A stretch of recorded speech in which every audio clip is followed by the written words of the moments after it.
Bueno, ¿cómo estás? Hoy vamos a hablar un poco de los cambios físicos y cambios químicos, ¿sí? Estuvimos hablando de la materia y bueno, vimos los distintos tipos de materia que podemos tener y muchas veces vemos que la materia cambia, ¿no? Que pasan cosas que hacen que la materia cambie. Bueno, esos cambios es importante saber diferenciarlos y saber si son físicos o químicos. Por un lado, los cambios físicos son las transformaciones en las que la naturaleza de esa materia no varía, ¿sí? El ejemplo más claro que vemos y lo más normal son los cambios de estado, ¿sí? Tenemos agua en estado sólido, que si la calentamos se vuelve líquida y si la calentamos más se vuelve vapor, o al revés, si tenemos vapor y lo enfriamos se vuelve líquido y si lo seguimos enfriando se congela y se vuelve sólido, pero nunca deja de ser agua, ¿sí? O sea, no cambia la naturaleza de esa materia, siempre es agua. Pasa también con cualquier otra cosa. Un metal, si lo calentamos se vuelve líquido, pero no deja de ser, no deja de ser ese metal. Si es acero, no deja de ser acero. ¿Sí? Esos son lo que se conoce como cambios físicos. Después tenemos cambios químicos, en los que ese cambio sí transforma la naturaleza de esa materia. O sea, deja de ser lo que es para transformarse en otra cosa. Ejemplos de eso son la combustión. ¿Sí? Nosotros tenemos madera y le prendemos fuego. Bueno, o sea, una liberación de energía, que es lo que da el calor. ¿Sí? Pero la madera deja de ser madera, se transforma en otras cosas. Se transforma, bueno, en ceniza, se transforma en agua, se transforma en energía. ¿Sí? Después, bueno, cuando por ejemplo se descompone una fruta por medio de microorganismos, los azúcares o las proteínas que están en esa fruta, los microorganismos los consumen y dejan de ser eso para transformarse en otras cosas, en otros productos. ¿Mm? O, por ejemplo, cuando tenemos un pedazo de hierro, una cadena de acero, por ejemplo, tenemos una cadena de acero, se oxida, ¿sí? Y lo que tenemos por arriba, adentro sigue siendo acero, pero lo que está por la superficie en realidad no es acero, sino que es un óxido. ¿Sí? Entonces, ¿nosotros cómo podemos representar todos esos cambios químicos? Mediante ecuaciones químicas, ¿sí? Vamos a agarrar una ecuación química simple, ¿sí? Tenemos, por un lado, hidrógeno y oxígeno para formar agua. Entonces, ¿qué vemos en esta ecuación? Bueno, primero que nada tenemos eh, las moléculas o los átomos los vamos a representar con el símbolo de ese elemento, o de los elementos que conforman la molécula. Entre paréntesis vamos a tener lo que se conoce como estados de agregación, ¿sí? Acá tenemos el hidrógeno, sabemos que es una molécula de hidrógeno que sabemos que está compuesta por dos átomos de hidrógeno, ¿sí? Pues tenemos el 2 acá abajo, o sea, son dos átomos de hidrógeno que forman una molécula en estado gaseoso. Lo mismo con el oxígeno, una molécula de oxígeno está compuesta por dos átomos de oxígeno y sabemos que está en estado gaseoso. Después tenemos la molécula de agua, que ya la conocemos, y entre paréntesis tenemos una L porque está en estado líquido, ¿sí? Vamos a ver un poquito más adelante con unos ejemplos que tenemos, también podemos tener en estado sólido o en solución acuosa, ¿sí? Entonces, acá tenemos representado eso. Entonces, a la izquierda tenemos lo que se conoce como reactivos, ¿sí? Son las cosas que reaccionan o que entran en contacto, por así decirlo, para obtener lo que se conoce como un producto. Así que a la izquierda tenemos los reactivos, ¿sí? Lo que van a reaccionar, y a la derecha lo que obtenemos, que son los productos. Pero si nos fijamos en realidad, si nos ponemos un poco más a hilar más fino, hay algo que nos cierra mucho en esta ecuación. Dijimos que tenemos acá una molécula de hidrógeno, que son dos átomos de hidrógeno, y acá en el agua tenemos dos átomos de hidrógeno también. Pero acá tenemos dos átomos de oxígeno, o sea, una molécula de oxígeno, sabemos que el oxígeno elemental se presenta así, pero acá en los productos solo tenemos un átomo de oxígeno. ¿Qué pasó con ese otro átomo? ¿Dónde está ese otro átomo? Bueno, el problema es que acá a esta ecuación lo que le faltan son lo que se conocen como coeficientes estequiométricos, ¿sí? Son estos números que tenemos acá. Acá no hay ninguno, pero es un 1. Cuando es 1 no se pone. Acá tenemos un 2, acá tenemos otro 2. Que hacen, igualan a esta ecuación, ¿sí? Hacen que de cada lado, del lado de los reactivos y del lado de los productos, haya la misma cantidad de partículas, de átomos, ¿sí? No de moléculas, porque las moléculas cambian, pero los átomos son los mismos. Entonces por acá tenemos dos moléculas de hidrógeno, ¿sí? En total son 4 átomos de hidrógeno. Una molécula de oxígeno, son dos átomos de oxígeno. Y este lado tenemos dos moléculas de agua. Pero en estas dos moléculas de agua tenemos 4 átomos de hidrógeno y 2 de oxígeno, ¿sí?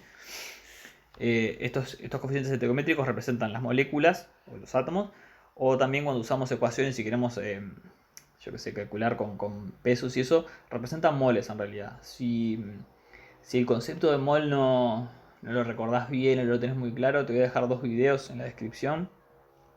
Uno explicando el concepto de mol y otro con un par de explicaciones y ejercicios de cómo pasar de moléculas a moles y de moles a gramos y viceversa, ¿sí? De pasar de gramos a moles para poder realizar cálculos para hacer ejercicios, ¿sí? Pero está bueno, ya sabemos que esto representa 2 moléculas de de hidrógeno que reaccionan con oxígeno para formar agua.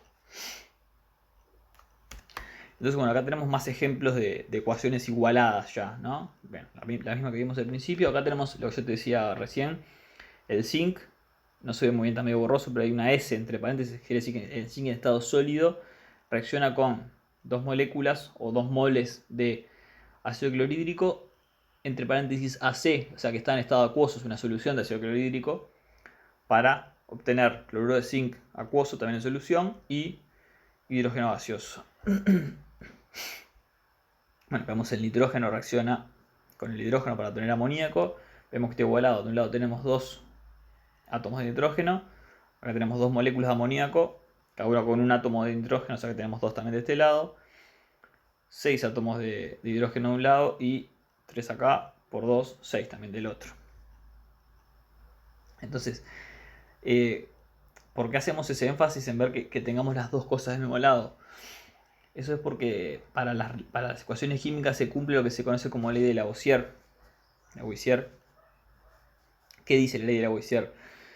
Dice que, la tenemos escrita acá de 3 maneras diferentes, pero en realidad quiere decir lo mismo. Por un lado, que la materia ni se crea ni se destruye, solo se transforma, ¿sí? Que es lo que vimos recién.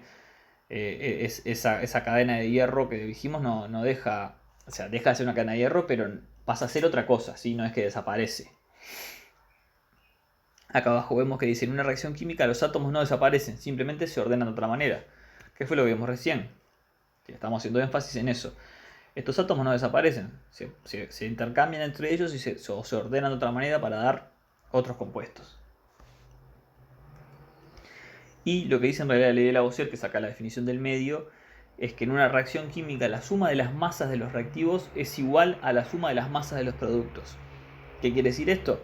Acá tenemos un ejemplo genérico, esto AB no son nada, son letras, pero dice, bueno, si tenemos un elemento A, ¿sí? Y un elemento B que reaccionan entre sí y tenemos que reaccionar 37 gramos de A con 13 gramos de B, vamos a obtener 50 gramos de este compuesto AB, ¿sí?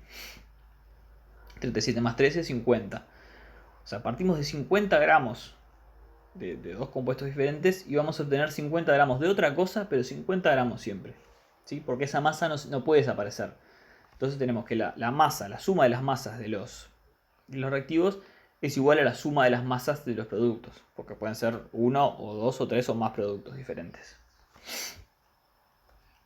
Bueno, esta ley de Lavoisier o ley de conservación de la masa, como dice acá, es una de las leyes básicas o ponderales o gravimétricas o estequiométricas, las vas a encontrar con miles de nombres, pero son todas las mismas. Una de las 4 leyes que rigen a las ecuaciones químicas, ¿sí?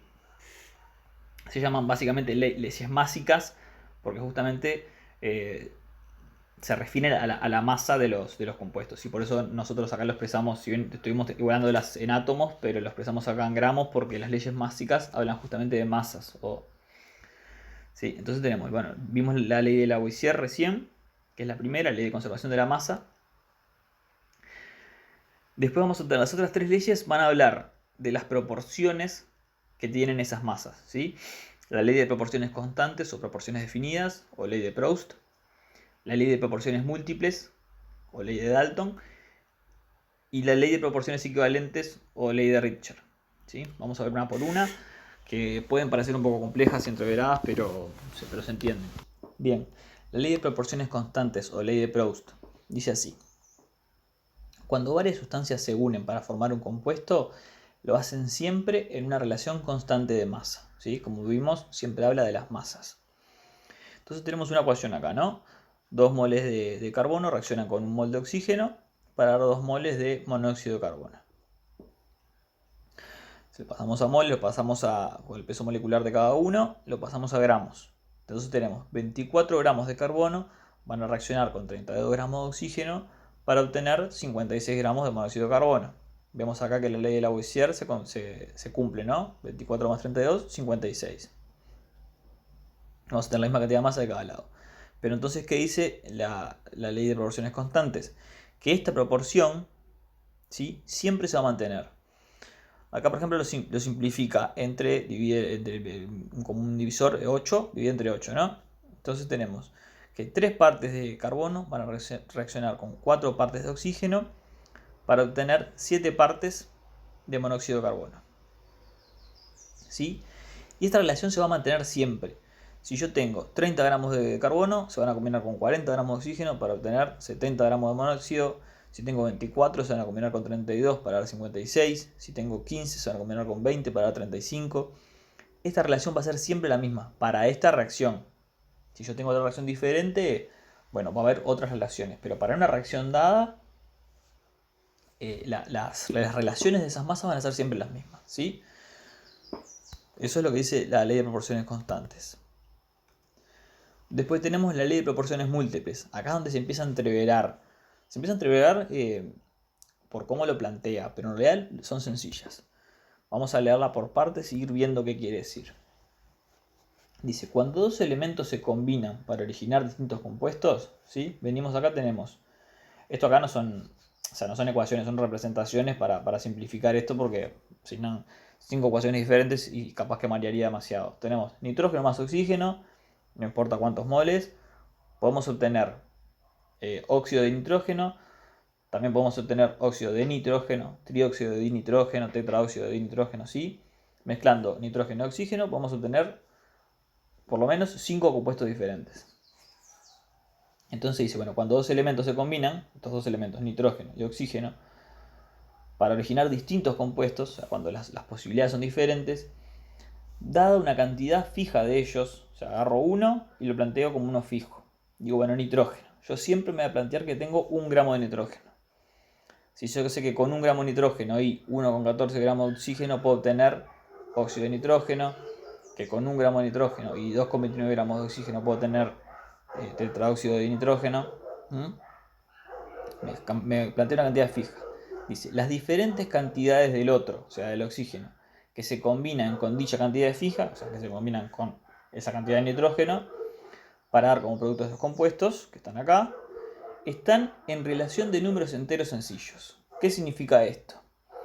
Si vos mirás acá tenés 0,57, 1,14, 1,71, 2,29, 2,86.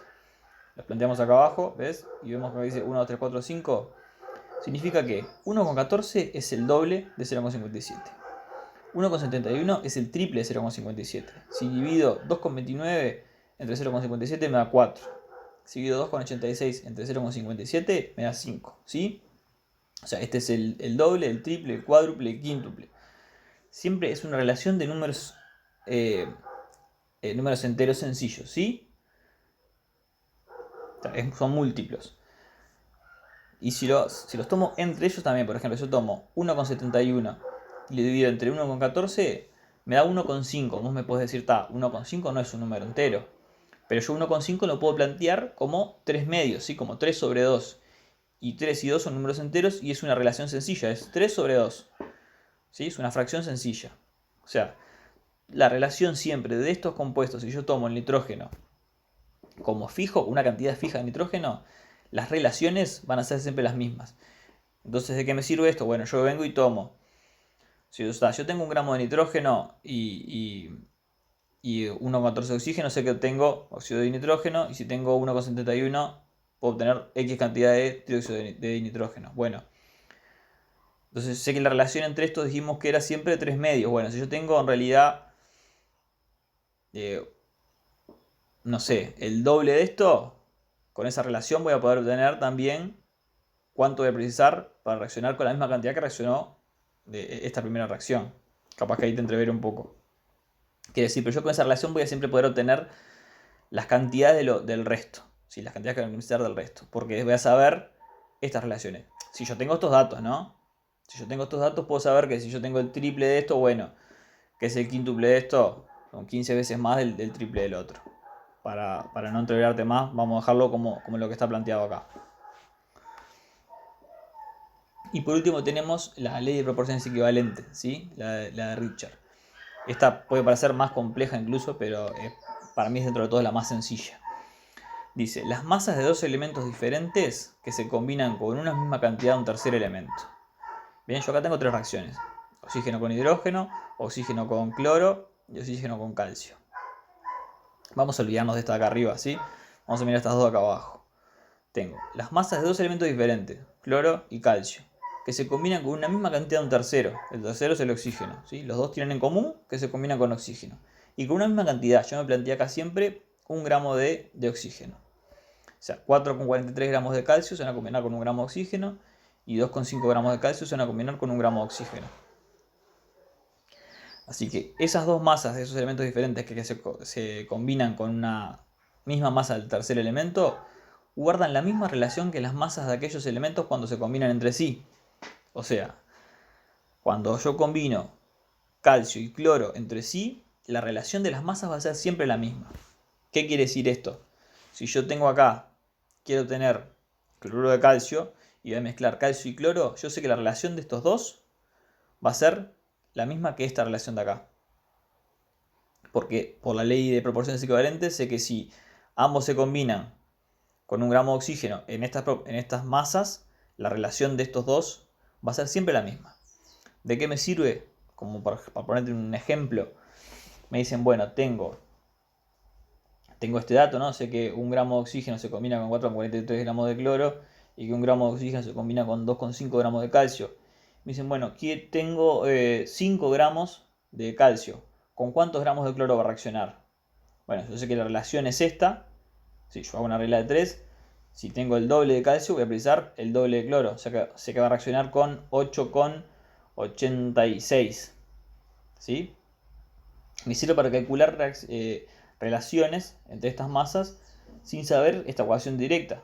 Como yo tengo estas dos ecuaciones de datos, puedo sacar las cantidades que preciso para hacerlos reaccionar entre ellos. Así que esas son las 4 leyes básicas, ¿sí? Que van a predominar en todas las ecuaciones químicas. Siempre se van a cumplir. Si no se cumple es porque algo está mal. Porque, o sea, si no se cumple en lo que está escrito en un ejercicio es porque está mal.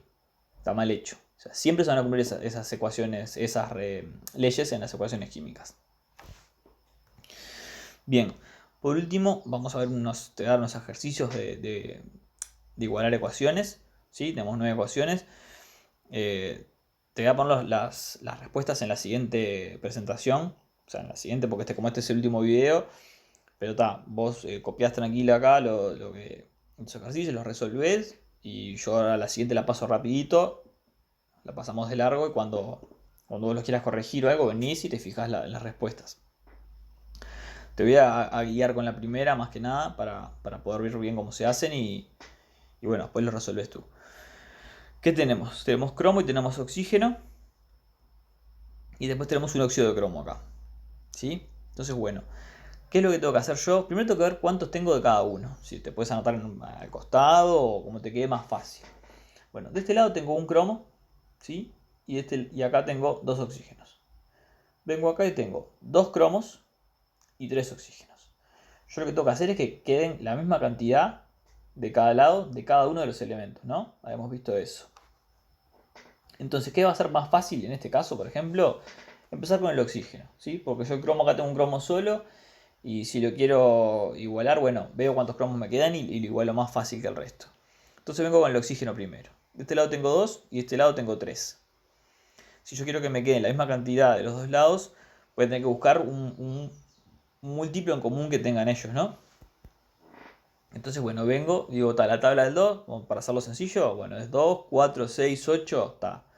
Tabla del 3, o sea, múltiplos de 3, 3, 6, 9. Bueno, ahí ya tengo uno en común, ¿viste? Yo tuve el 6, es común entre los dos. Entonces, ¿qué hago? Bueno, digo, está, 6. Voy a necesitar que haya 6 de cada lado. 6 oxígenos de un lado y 6 oxígenos del otro. ¿Cómo consigo que haya 6 oxígenos de este lado? Si yo tengo 2, bueno, lo multiplico por 3. ¿Y cómo hago que haya 6 oxígenos de este lado? Acuérdate que es toda esta molécula entera, ¿no? Tengo 3 acá, bueno, voy a tener que multiplicar esta molécula por 2. Entonces voy a tener un 3 acá y un 2 acá. Y voy a tener acá 3 por 2, 6 oxígenos. 3 por el 2 que voy a poner acá, 6 oxígenos. Así que voy a tener 6 de un lado y 6 del otro. El oxígeno ya está. Ahora toca ver el cromo. Yo acá tenía 1.